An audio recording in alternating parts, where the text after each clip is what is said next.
Assalamualaikum warahmatullahi wabarakatuh. Salam sukses sahabat semua. Selamat datang di mulitv.info.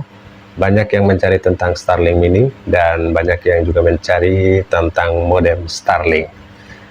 Perlu sahabat ketahui, banyak Starlink digunakan di area-area terpencil di luar dari blank area, misalkan di area-area pegunungan, daerah-daerah terpencil, terluar dan tertinggal yang belum dijangkau oleh sinyal 4G, apalagi dengan jaringan fiber. Starlink Mini ada yang juga mencari dengan modem Starlink, bahkan ada yang mencari Starlink saku Starlink. Yang jelas untuk saku Starlink itu tidak ada, yang ada hanya banyak penipuan yang mengatasnamakan Starlink. Yang beredar resmi di Indonesia, yang pertama itu Starlink Gen 2 yang sudah mulai habis di pasaran, kemudian Starlink Gen 3 versi 4 yang datar tanpa ada penggerak secara otomatis. Kemudian yang versi mini dari Gen 2 Gen 3 versi 4 ini adalah Starlink Mini. Jadi bentuknya flat, tanpa digerakkan secara otomatis, tapi kita mengatur secara manual.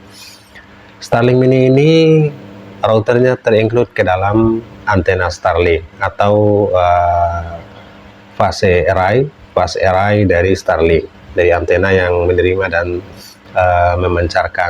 menerima sinyal dari satelit dan memancarkan fase elektroniknya untuk menghasilkan internet, sehingga bisa dikonversi ke manajemen router Wi-Fi-nya yang terinclude kalau Starlink gabung dengan router Wi-Fi-nya, sehingga antena Starlink dan routernya terinclude. Jika kita menempatkan Starlink-nya di luar atau di outdoor, maka sudah tentu pancaran Wi-Fi ke dalamnya semakin kecil. Oleh karena itu diharapkan kita bypass atau kita hilangkan Wi-Fi di dalamnya.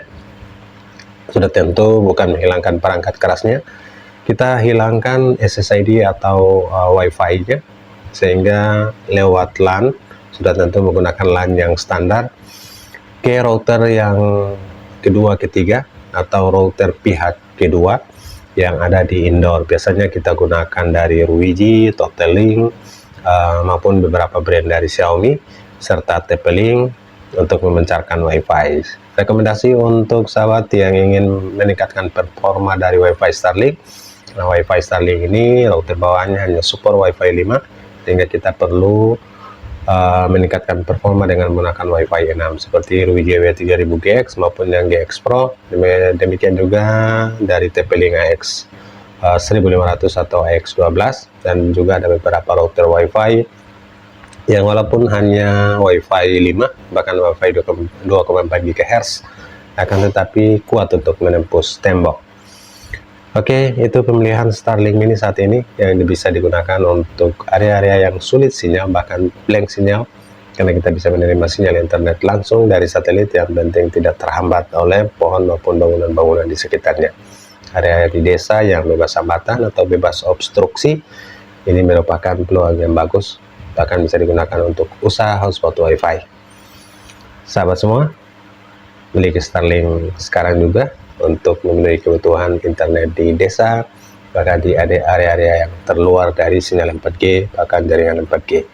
Sukses buat sahabat semua.